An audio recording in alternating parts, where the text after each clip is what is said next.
الحمد لله ثناء لله ثم الصلاة والسلام على رسول الله صلى الله عليه وآله وسلم. الحمد لله إلهي بمهاد إسكاله إله نسوق قارسية طبعا كالضنباء رمضان بشهر رمضان وبالذي يعاد فضل البدن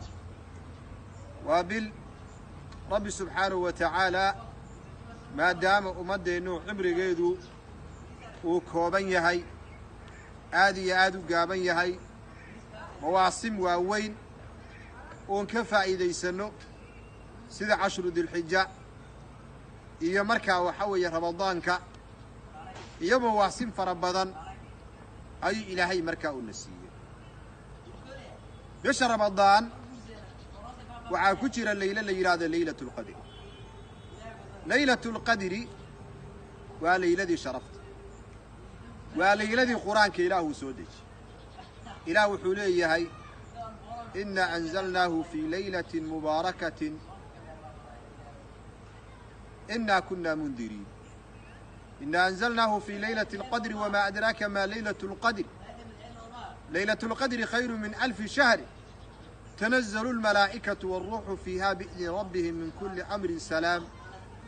هي حتى مطلع الفجر. إله حليه إنا أنزلناه قرآن كان سودج لي ليلة اللي هذا ليلة القدر ما سودج محاكو بيسي ليلة القدر واحد. ليلة القدر والليلة كخير بدنكم بلاد waxay noqonaysaa sanadaha markii loo celiyo 83 sano iyo 4 bilood cibaadada aad qabanaysay leyladaas oo la kulanto ayaa ka khayr badan.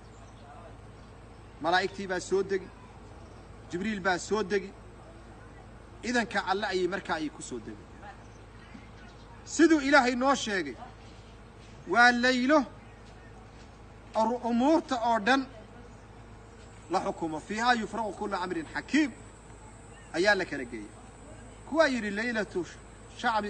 شعبان نسك الضنب أن هذيك النسك معها وليلة القدر آيات مركع عدينيس إنا أنزلناه في ليلة مباركة إنا كنا منذرين فيها يفرغ كل أمر حكيم أي مركع أوليه نبينا صلى الله عليه وآله وسلم وكيلها أتاكم رمضان بعيدين وشهر مبارك بالله بركي الباب ذا الصمد عيال فوري الباب ذي جندنا ولا حري شياطين تكودي مدح أتكان ولا حري إله وحا أصبنا هذه ليلو كخير بدن كم بلاد قفك مركا الليلة دا خير كيدي لغا حريم قفكاس خير ودنبا لغا دوج نبينا صلى الله عليه وآله وسلم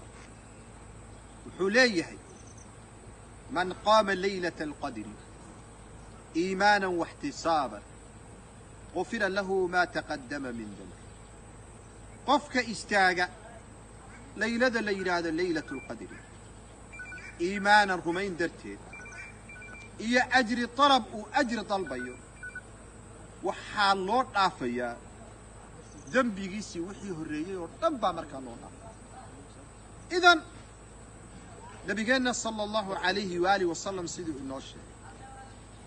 حدو قفك ليلة القدر يقول لك كله وحو مركا هليا ذنبي جيسي إني مركا لونا فر له ما تقدم من ذنبه. سيدو ما النبي يقولها من صام رمضان إيمانا واحتسابا غفر له ما تقدم من ذنبه. من قام رمضان إيمانا واحتسابا غفر له ما تقدم من ذنبه. وحال الرمى ما دام طبنكي ذنب أكو تشرو إنه آد إيعاد إنه أددا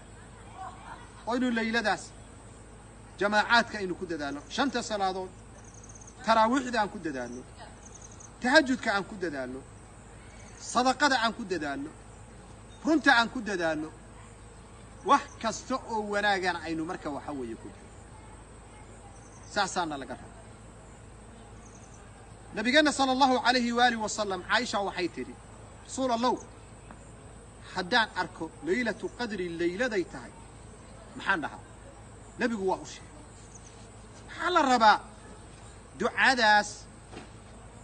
nebigu sala allahu calayhi waalihi wasalam caaisha wuu ku hanuuniyey oo bimacnaa u sheegay inaan ku dadaalo maxaa dahdaa buu yidhi allaahuma inaka cafuwun tuxibu alcafwa facfu cannii allahuma allah inaka adigu allahuma inaka cafuwun ilah waxbaad cafisaa cafigaad jeceshahay ilahu iska kay cafi allahuma inaka cafuwun tuxibu alcafwa facfu cannii lafdigaa kariima soo aroori mise ma soo aroorin khilaaf baa ka jira culamada in badan waxay leeyihin waa mudraj sida sacdi allahuma inaka cafuwun tuxibu alcafwa facfu cannii ayuu markaa u noqonay laylada la yidhaahdo laylatu lqadri bisha ramadaan bay ku jirta waxaa loogu sii rajo badan yahay tobanka dambe ramadaan waayo nebigu sala allahu calayhi waalihi wasalam wuxuu leeyahay taxarraw laylata alqadri fi alcashri alawaakhiri min ramadaan waxaad ka raadisaan laylada la yidhaahdo laylatu lqadri tobanka dambe ee ramadaanka riwaayo kale waxay leedahay watriga tirada isdheer welidaa sidaa darteed caaisha waxay leedahay suulku aad iyo aad buu u dadaali jiray tobanka dambe tobanka hore iyo tobanka dhexe suusan markaa u dadaali jiray tobanka dambe haddii la gaadhana nebigu sala allahu calayhi waalihi wasalam masaajidkuu soo geli jiray isla markaas wuu itikaafi jiray kadib markuu nebigu sala allahu calayhi waalihi wasalam geeriyooday islaamihiisii ayaa dabadii markaa itikaafay taa macnaheedu waxaa weeye itikaafku ilaa yowmina haadaa sidii buu u jiray habeenaha marka loogu rajo badan yahay waa habeenaha tirada isdheer 21 23 25 27 29 ilaa saxaabada qaarkood ay ku tageen inay tahayba 27 nabigeenna sala allahu calayhi waalihi wasalam markii hore laylada la yidhaahdo laylatu lqadri waa loo sheegay waa la ogeysay nebigu waa soo baxay inuu saxaabadii u sheegay kadib laba saxaabi baa iskhilaafay kadibna waa la kor yeelay wuxuu nebigu yidhi waxaan idinku soo baxay inaan idiin sheego kadibna waa la kor yeelay bimacnaa laylatu qadrigii lama kor yeelin